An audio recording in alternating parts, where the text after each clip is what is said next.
আরব বেদুইন সমাজের উত্থানে যে সকল ঘটনা উদ্দীপক হিসেবে কাজ করেছিল তা নির্ধারণের জন্য উপযুক্ত ব্যাখ্যা প্রয়োগ করা যেতে পারে।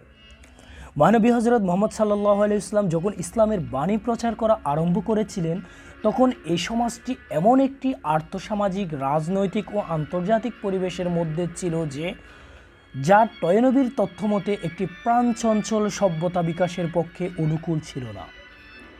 এই সমাজের মৌলিক বৈশিষ্ট্য ছিল জঘন্য গোত্রকলহ, সম্পদের অপ্রতুলতা, চরম ভাবাপন্ন জলবায়ু, কঠিন ভূপ্রকৃতি ও অসহনীয় দারিদ্র্যতৎসহ আয় ও সম্পদ বন্টনের জাজল্যমান বৈষম্য। শিক্ষাদীক্ষার ব্যবস্থা ছিল অতি সামান্য এবং নিকট ভবিষ্যতে উন্নয়নের গতি ত্বরান্বিত হওয়ার কোনো আলামত দেখা যাচ্ছিল না।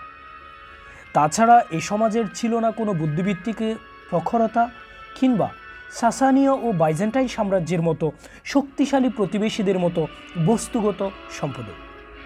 প্রলম্বিত ও সর্বনাশা যুদ্ধের ফলে প্রায় নিঃশেষিত হলেও এই সকল প্রতিবেশী দেশগুলো শিক্ষা দীক্ষায়, অর্থনৈতিক ও সামরিকভাবে অনেক বেশি শক্তিশালী ছিল। সুতরাং প্রশ্ন হচ্ছে যে, কী ছিল সেই বস্তু যা বেদুইন সমাজে গুণগত পরিবর্তন সূচনা করেছিল এমনভাবে যে তা শুধু নিজেদের সমাজের ত্রুটিগুলোকেই সারেনি এবং তার প্রভাব বলয়ের মধ্যে যে সকল সমাজগুলো এসেছিল সেগুলোর মধ্যেও আমূল পরিবর্তন নিয়ে এসেছিল।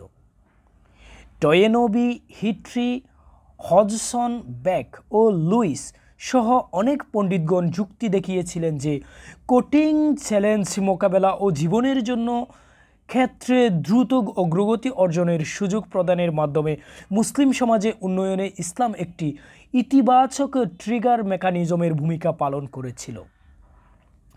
ইসলাম যদি না থাকতো তাহলে টয়েনবির ভাষায় সেই সুপ্ত আধ্যাত্মিক শক্তির বলে ইসলাম নিজেকে বদলে দিয়েছিল এবং 6 শতাব্দী ধরে তার লক্ষ্যসমূহকে আমূল পরিবর্তন ধরে ফেলেছে।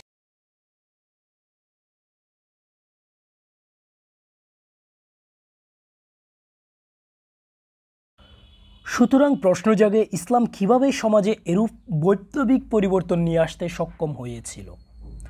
ইসলাম যা করেছিল তা হলো ইসলাম সকল উন্নয়নমূলক বিষয়সমূহকে একটি ইতিবাচক দিকে সক্রিয় করে। ইসলামের সবচেয়ে বেশি মনোযোগ ছিল মানুষের প্রতি, যারা হচ্ছে যে কোনো সমাজের উত্থান কিংবা পতনের পেছনের মূল চালিকা শক্তি। ইসলাম মানুষকে নৈতিকভাবে ও বস্তুগতভাবে উন্নত করতে প্রয়াস পেয়েছিল। এটা তাদেরকে আরও ভালো মানুষ রূপে গড়ে তুলতে সক্ষম হয় এবং মানুষকে প্রভাবিত করে এমন সফল প্রতিষ্ঠানগুলোকে সংস্কার করতে চেয়েছিল তারা। মানব জীবনের মধ্যে একটি অর্থ ও লক্ষ্য নিবিষ্ট করে ইসলামের যুগান্তকারী বিশ্ববিখ্যাত জীবনের প্রতি দৃষ্টিভঙ্গি পাল্টে দেয়। মানুষ ও মহাবিশ্বের স্রষ্টা বিশ্ববিধাতার প্রতিনিধি হিসেবে মানুষকে ইসলাম পরস্পরের সাথে সমান মর্যাদায় অভিষিক্ত করেছে। জাত, লিঙ্গ, সহায় সম্পদ ও অবস্থান নির্বিশেষে এটি মানুষকে দিয়েছে মর্যাদা, সমতা ও আত্মমর্যাদাবোধ। অতীতে যারা নির্যাতিত হয়েছিল ও যাদেরকে দুর্বল করা হয়েছিল তাদেরকে নেতৃত্বের আসনে দৃঢ়ভাবে প্রতিষ্ঠিত করার মাধ্যমে ইসলাম এই আদর্শকে বাস্তবে রূপদান করেছিল। জীবন, সম্পত্তি ও ব্যক্তিগত সম্মানকে ইসলাম পবিত্রতা দিয়েছে এবং কোরআন প্রথম নাজিল হওয়ার প্রাক্কালে জ্ঞান অর্জনের উপর গুরুত্বারোপ করে জ্ঞানকে মর্যাদার আসনে বসিয়েছে। নারীকে আল্লাহ তাআলার আমানত ও মানুষের বোন, দাস নয়, এই হিসেবেই স্বীকৃতি প্রদান করার মাধ্যমে নারী জাতিকে ইসলাম মর্যাদার আসন দিয়েছে। মানুষকে আদেশ করেছে তাদের সাথে ভালো আচরণ করার জন্য। সন্তানের যথাযথ লালন পালনকে করা হয়েছে শরিয়ার অন্যতম লক্ষ্য, যেন ভবিষ্যৎ বংশধরগণ কার্যকরভাবে উন্নয়নের ধারা এগিয়ে নিয়ে যেতে সক্ষম হয়। বস্তুগত ও আধ্যাত্মিক উভয়কে মানুষের উন্নয়ন ও কল্যাণের জন্য অত্যাবশ্যক মর্মে ঘোষণা করার মাধ্যমে ইসলাম উভয়ের মধ্যে এক প্রকার ভারসাম্য সৃষ্টি করেছিল। সে মতে ইসলাম কৃষক, কারিগর ও সওদাগরদেরকে মাজদীয় কিংবা প্রচলিত খ্রিস্টীয় ঐতিহ্যে প্রদত্ত তাদের আগের অবস্থানের চেয়ে অনেক মর্যাদাপূর্ণ অবস্থান প্রদান করেছে।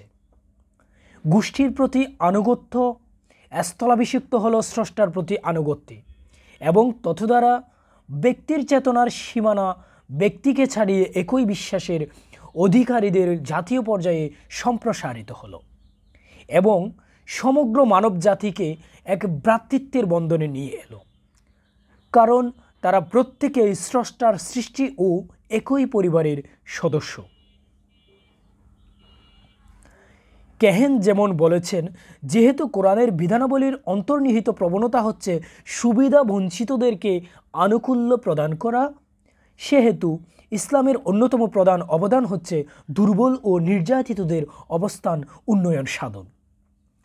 ধনী ও ক্ষমতাধর ব্যক্তিদেরকে হত্যা করার মাধ্যমে কিংবা সম্পত্তিতে ব্যক্তিগত মালিকানা ও বাজার ব্যবস্থা বাতিল করে ইসলাম এটা অর্জন করেনি, বরং ইসলাম তা করেছে নৈতিক ও প্রাতিষ্ঠানিক সংস্কারের মধ্য দিয়ে, ন্যায় বিচার, সামাজিক সংহতি, নারী ও শিশুসহ সকলের কল্যাণ নিশ্চিত করার মাধ্যমে।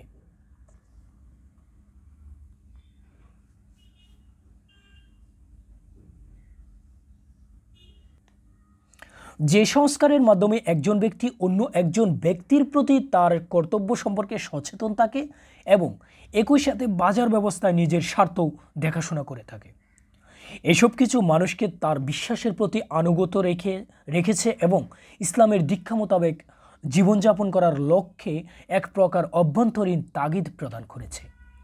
তবে এত কিছুরও ইসলামের জন্য যথেষ্ট ছিল না। সুতরাং ইসলাম আরও অগ্রসর হয়েছে এবং একটি কার্যকরী সরকার দিয়েছে, যার লক্ষ্য শুধু কেবল আইন শৃঙ্খলা নিশ্চিত করা নয়, ন্যায় বিচার প্রতিষ্ঠা ও আর্থসামাজিক উন্নয়ন সাধনও যার লক্ষ্য। এটি ইসলামের নৈতিক সীমানার মধ্যে প্রতিটি মানুষের স্বাধীনতা নিশ্চিত করেছে এবং দুর্নীতি, খামখেয়ালি ও স্বেচ্ছাচারিতা প্রতিরোধ করেছে। এটি এমন একটি বিচার ব্যবস্থা প্রতিষ্ঠা করেছে যেখানে ছোট বড় সকলের জন্য আইন সমানভাবে প্রযুক্ত হয়েছে। এর রাজনৈতিক ও বিচার ব্যবস্থার সফলতার মূলে ছিল মহানবী হযরত মুহাম্মদ সাল্লাল্লাহু আলাইহি ওয়াসাল্লামের নেতৃত্বে সংগঠিত নৈতিক বিপ্লব। যারা গুরুত্বপূর্ণ পদে ছিলেন তারা কেবল উপযুক্তই ছিলেন না, তারা নৈতিকভাবে দৃঢ় ও তাদের সততা ছিল প্রশ্নাতীত।